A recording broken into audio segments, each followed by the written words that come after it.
show us all that you are about in your grace. For in your holy and precious name we pray. Amen. Dear friends in Christ, grace to you and peace from God our Father and from our Lord and Savior Jesus the Christ. Amen.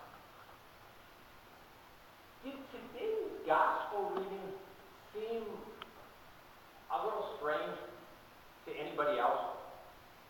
I mean, it's a good reading, it's a wonderful reading, but it just kind of seems out of place. I mean, it's Advent, right? We're in that season of preparation for Christmas.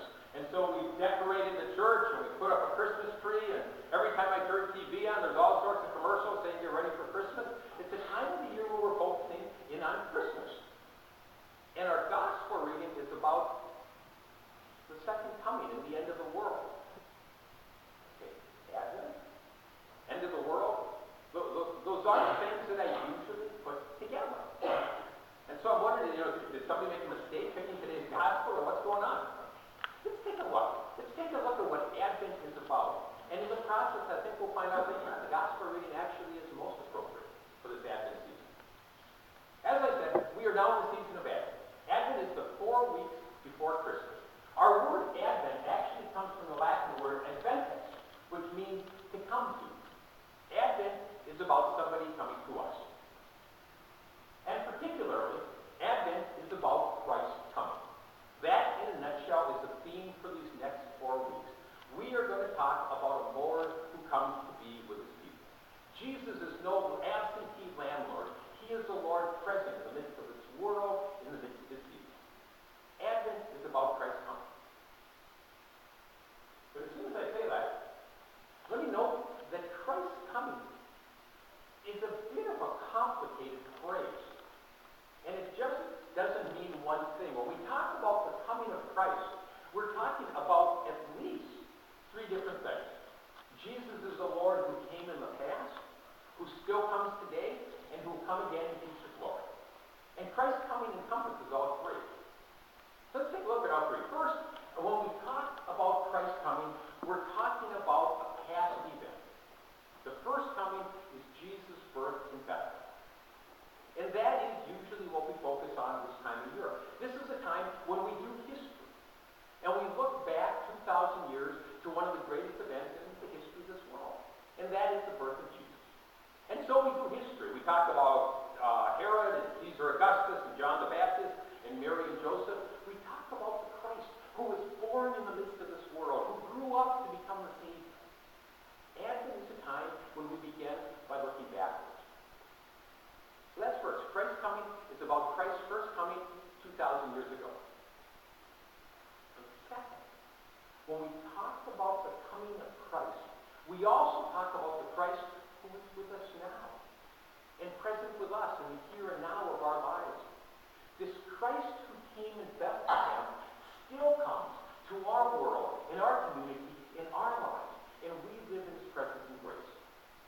Or to put it another way, Christianity is never just about history. It starts with history, of course. God did some marvelous things 2,000 years ago.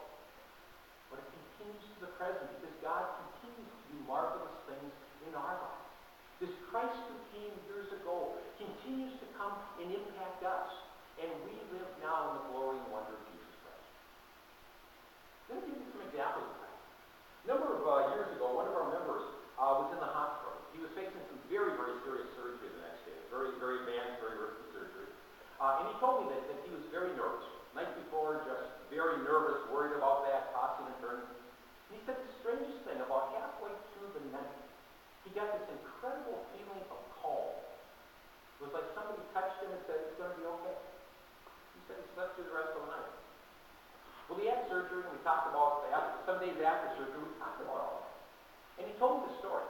And at the end of the story, he said, Pastor, that was Jesus, wasn't it? And I said, yeah, I'm really quite sure that it was. Christ comes to us. Usually when we need him the most, he has this knack for touching us in the midst of life's crises.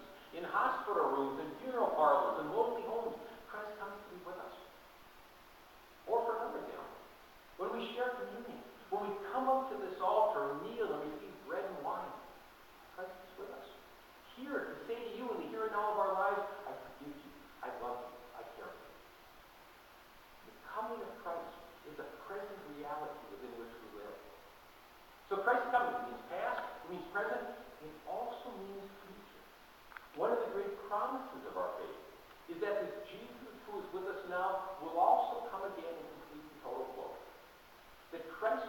again somewhere in the future, we don't know when, but he will come to bring the complete and total kingdom of God. That at that point he brings in the fullness of God's activity, the evils of this world end, and we dwell in the complete and total grace of Christ. We refer to that as the second coming, which, by the way, is why today's gospel refers to the second coming. It's a reference to Christ's promise to come to us again in future glory.